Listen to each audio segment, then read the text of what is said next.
to ITV Gold, and today we will be talking to the powerhouse of talents who have not only conquered runways but have also become inspiring symbols of strength and grace.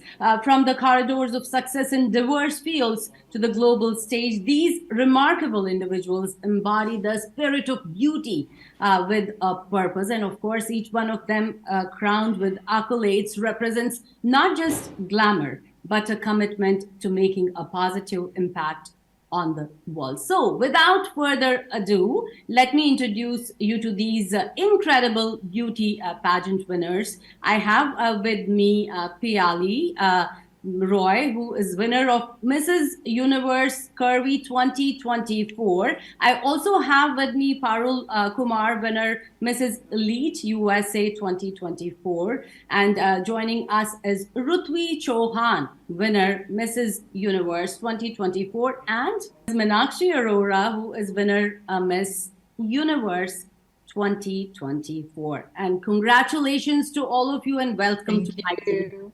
Thank you. Thank you. Thank you. So my first question is for all of you. You know, you all have amazing careers. And tell me what motivated you to explore this, contesting for a beauty pageant. And I would say, Piali can go first. Hello. Hi, Pia. Thanks for asking the question. I had been actually asked this question by the judges, even in the actual pageant. Mm-hmm. So by profession, I'm a dental surgeon and I teach, I write books, I see patients all day long. But the passion about the fashion is always been in my heart. You know, I do design my own dresses.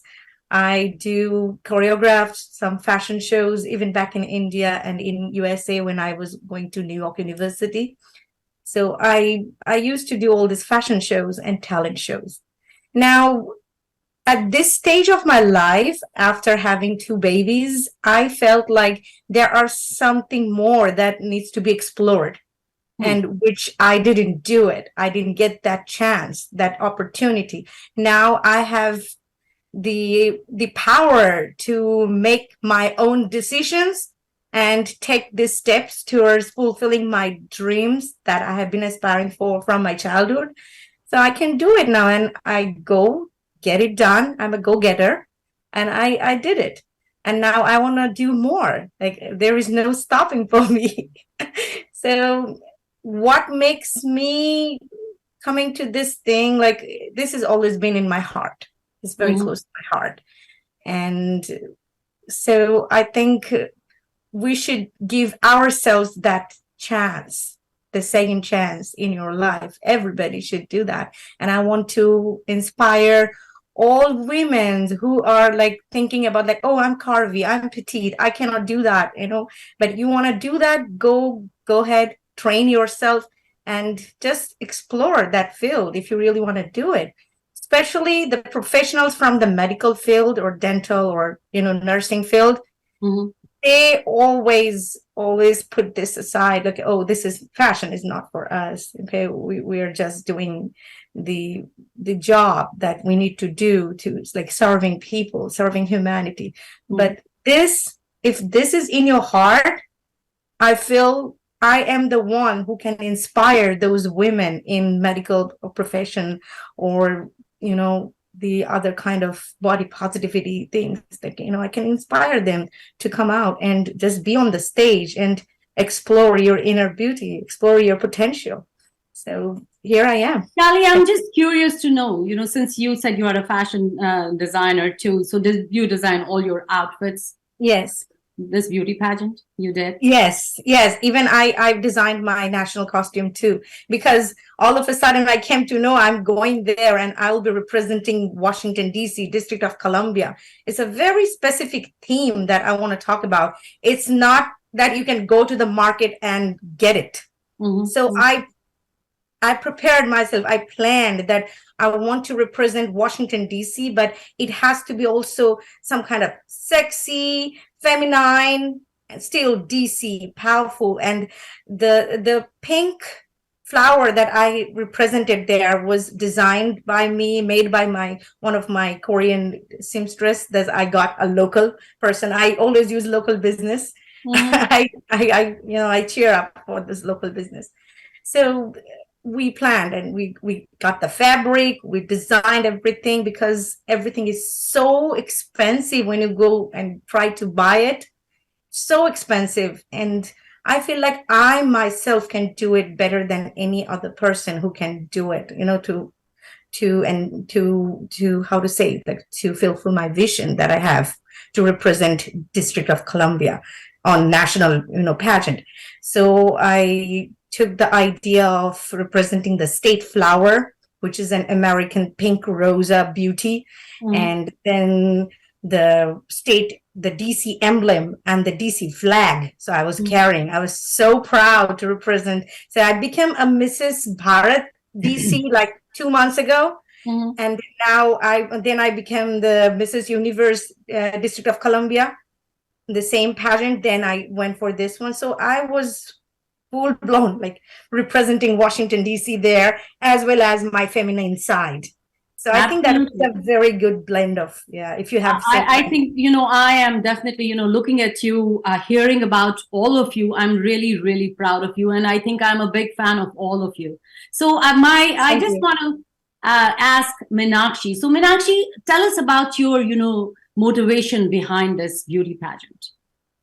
Thank you. It's a great question. And I feel like, I think I always, I'm very feminine. I feel like I always like to be a girly, dress up and all. And when I was growing up, I was watching one day Sushmita Sen on TV, and I was like, oh my God, she's a winner. And the way I saw her that time is like, she was not just beautiful outside, but she was very beautiful inside. And that made me realize that, oh my God, this is amazing. I really want to do that. And that was always my dream. And then while growing up, I was always getting, when I did some fashion shows and like dance things in college, but I was getting exposure of doing other things. But being an Indian, I never talked to my dad that I want to do that, because I was like very, because my dad allowed me pretty much everything. If I said that time, he might have allowed me, but I never said it. Like, I was asked for, like, if you want to do like in ad films or all, and never spoke to my dad about it. I felt like maybe it's not a good thing to do that. You know what I mean? Like, I always want to do that, but I always had that hesitation that not pursue it. But once I came here, and I am so proud being in US, like, I feel like so much freedom. Like, it's so much freedom of our authentic self. I can be myself. I can feel myself. It's not just I can do my profession as in IT, as a homemaker or a mother, but at the same time I can pursue my dreams and without any judgment. So, which I truly love it. So, to answer your question, I always had in my heart that I wanna be Miss Universe. I always wanted to do it. I have to say that you have a beautiful smile. Thank you. Thank you. Next, I want to hear from, of course, Ruthvi. Go ahead. So I have been a beauty pageant winner, but I wasn't a winner. I was a first runner-up at that time. So I couldn't do what I actually wanted to do, like using the platform. But again, just like Meenakshi said, that deep down inside, I always wanted to do it. But it was not like a stigma, but still fashion industry wasn't that appreciated in the South Asian community. So with my first runner-up title and with my 5 years of modeling career, apart from my physical therapy profession, I always wanted to do something at a higher scale. And when Mr. Janak Bedi and Ms. Rashmi Bedi with this platform, which takes us to a higher platform, which is standing strong for a cause like domestic violence. I'm like, okay, there is never, like turning back. This is the best platform that I can give something back to the community. I have done so much in the past, but as just a person, as just a physical therapist to a smaller scale. With this title, I can get a larger scale, network with good people, organization, workshops, campaigns, and then take myself to an international platform, meet other people, know about their backgrounds, but still, work towards domestic violence, because that's something that I strongly believe in as well. So that abuse is something that I want to bring awareness about, and that motivated me a lot. Wonderful. Parul. Okay, so I'll start with a quote, and it's one of my favorite quotes by Confucius. We have two lives, and the second one begins when we realize we only have one. And that's literally what happened. I went through life. I grew up in the US. I was 5 when I moved here, and I'm from a very conservative Punjabi family. And social anything is not allowed, right? So growing up, I didn't even think there was even a chance of me going anywhere close to this field. I have a background in accounting and finance, like 14 years of auditing experience, right? So, and I did everything. I did everything. I was a good little girl that my parents wanted, and I tried my best. And I got pretty far. I ticked off all the boxes, right? And then I got to a point. I have a son, I have a dog, I have a husband, I have everything, right? But there was something missing. And there was this sense of like, I'm not fulfilled, right? Like, what's going on? And there's nothing wrong. If you look at my life, you would see what's wrong with it. No, there's nothing. But there's a piece of me that wanted a creative outlet. And literally, that's been my journey the last 3-4 years, where I am looking to take the skill set that I've gained through work experience, because that did change me and made me stronger and capable of getting on a platform and having a voice that has something to say, right? So I was building that over the years, but again, it was a taboo in my family. We just didn't go that way. Many growing up, a lot of my cousins and friends were like, "Oh, you should go into modeling, you like dancing," and I was just like, "Yeah," and it was just something in my periphery that was not going to be my world, right? And so recently, as I went through life and the challenges that change you, becoming a mother changes you, so many things, you start realizing that these perspectives of everyone else are just their perspective. This is not it. Like, this doesn't have to be my perspective. Mm-hmm. And the minute that started kind of percolating in my mind, everything else opened up. Like, I was willing to take risks, put myself in situations that I find very uncomfortable. I'm not actually a very girly girl. So for me, it's like I'm learning everything. And I'm learning from a point of view, like almost as if when I was starting my career as an auditor, I'm learning all of it. Like, how do you present yourself in this space? How do you, walk on a ramp? How do you, I don't have the experience that Rutvi has. And I don't have that natural fashion hack that Biali has, right? But I feel like I have a voice that wants to be heard. And I was looking for a platform that can, help me come into myself. During these last few years, I tried a social, me and my friends started a company where we were working on clothing sustainability. These types of ideas started kind of coming into my world as soon as I let go of that box that my parents, the society told me I need to live in. I stopped fitting into that box a long time ago, but I still tried to stay in it. And then once I got to that breaking point where I was like, it's me, it's time for me, self-love, self-care, being strong in my skin, I ventured out. And then things started happening. Like, believe it or not, like, I met the right people. I met the wrong people who led me to the right people, the wrong opportunity that eventually got me here today. And I'm very proud of that. Absolutely. Since, Parul, you have been talking about the taboo and stuff like that, and we all know how we are. After a girl, especially in, South India or even in India, every part of India, you get married, you're kind of done, in the sense that, okay, it's your home, it's motherhood, it's rest of the things, taking care of everybody else, and you are the last person who will be taken care of, and who will be taking care of, themselves too. So tell me, do you have any kind of like stories like that? Did you have like, all of you, no, you can't do this. You're done now. Like, you're married now. You have to just, take care of home. Okay, you have careers. Why do you want to do this kind of stuff when you have like a nice career?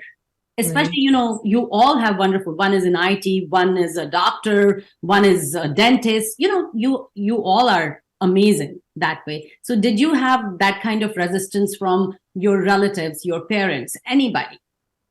Yes. So I'll be honest, I didn't tell anyone up until very recently. And I told them once I was strong within myself.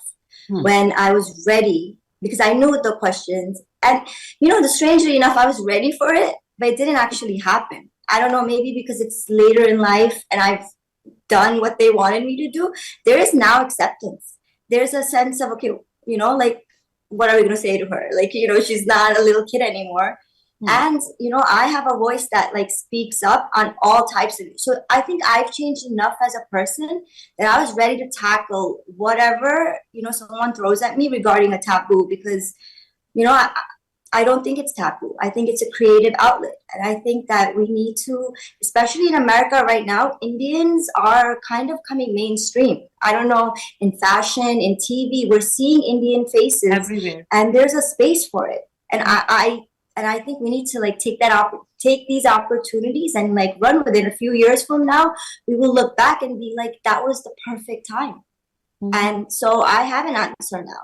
So I actually didn't get any pushback. So it's funny how life works, right? Like the one, you're scared that there's going to be like, my dad's going to say this to my mom. No one said anything. My mom was in tears. My dad was like actually proud of me. And I was in seventh heaven because they're proud of me for something I wanted to do. Instead of like, they're proud of me because I did what they wanted. That's a game changer. Absolutely. I think related to that note, that's very true, because when we know what we want and we convey it very confidently, then I don't think like they know we are ready. Actually, our parents know we are ready. When I conveyed to my dad, like after I won, and I sent the pictures to the whole family group and said, okay, I love making my family proud. Here you go. So this is what I did. You had and not I even was- told them that you are going to be going for this contest? No, I told, but not exactly, like what exactly I'm doing, at that level, the universe level. But I told them I'm going. He was helping me out, sending some Indian stuff, ordering. My dad is an amazing dad, and just once, and he didn't know that when exactly is the thing. And once I won, I sent the pictures on the Diwali day. Actually, I born on the Diwali day. So I wore red sari and sent the pictures with the crown. Here you go. I like to make my dad proud and the family proud.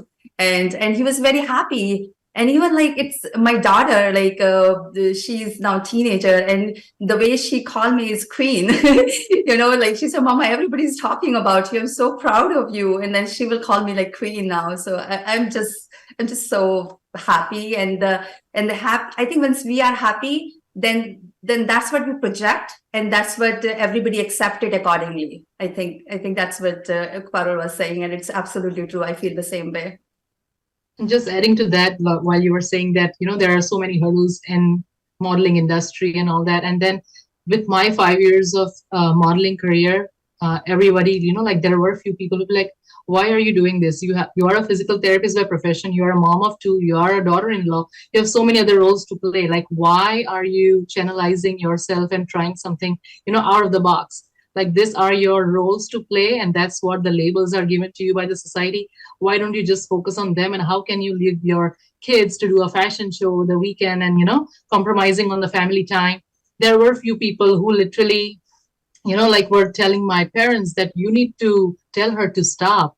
And then I had to block them off my social media just because of the negative vibes. So had a lot of, and now those people are coming to my home and congratulating my parents because of this good honor sitting on my head. So things have changed, and I wish, and that is the another answer to the first question, coming to the question motivation, is that to achieve something bigger, you have to start from step one. And it's okay to come out of the box. And that will be another thing that I want to inspire girls to come out of their shells, to pursue their dreams, to follow their dreams, and to dream big. Like the only limitation they should have would be the scope of their imagination. Like that is absolutely what I want to do. Great. So I have something to add here. I wouldn't be able to do this if I didn't get the full support from my husband. I mean, he has been thoroughly supporting me. He actually traveled with me to Seattle and taking care of my two little girls. They're like toddlers now, okay? And I'm so proud of them because they're supporting me. They're cheering for me. I had nobody in US except them, all my family back in India. So my father was watching it live when they were showing live on, Facebook or YouTube probably. And he literally cried like, okay, I saw you getting the graduation done on NYU stage, and now I'm seeing you. This is totally different. Mhm. And yeah, definitely, I definitely go with Ruth V too. Like the family members, they always ask, why is she doing it now? She's a dentist. Come on, she's not doing surgery anymore. She's wearing stilettos now. Like, yes, you can do both. You can manage both when you have a great family support. So I really appreciate their help, that they're doing it for me, taking care of my babies when I'm going out doing this work. I would want to ask one last question and just give me answer in like a one line. What would you want to tell it to the younger generation out there who wants to be Ruthvi, Parul, Meenakshi, or Piali? Go get your dream. Don't stop. Life is like so short. So you just go ahead and get things done. Don't think otherwise. The only thing that I would say would be what I said during the pageant as well, that be bold, come out of the barriers, make bold choices, because bold choices make bold women, and bold women creates history. That's it. Meenakshi, you want to say something? I would say to all the young generation, dream big and just go into your inner being and ask what makes you happy, and find that first of all. And then once you know that, really work hard for it, because it's we really want, then we work hard for it and it becomes like very natural. We are not even working hard, but we have to put an effort for anything. And then just leave it up to God and universe, whatever you want and you work really hard for it, you will just get it. Just trust it. I think it's a combination of these three things made me achieve so many things. And I definitely want to share that with the younger generation and all the youth and the women and the men, whoever want to achieve anything. Just, you can do it. Just trust yourself. It's okay. Yeah, that's what I want to ask. I would tell people, the younger generation, that there isn't any one trajectory. It's not one path only. It's that, a lot of times society gives us this message or this feeling that we just need to do this, go to school, have kids, da, da, da. There's not just one path, there's many paths. And in today's world, we have opportunities where there is space for everyone. So don't listen so much to what's going on around you. There's a voice inside of you. And that voice has been shut down so many times growing up. And, in the beginning, it's necessary because you're not really capable of taking care of yourself when you're younger. But once you're into your own, once you are making, good decisions, start listening to yourself also. I think that changes the trajectory for people like much sooner. Like, I got to this age and the light bulb went off, right? It doesn't have to be that way. Like, listen to yourself. Absolutely. And I would like to thank all of you and best of luck to all of you. And hopefully we'll get to talk to you pretty soon again. Thank you so much. Thank you, so much, Priya. Priya. Thank you for having us.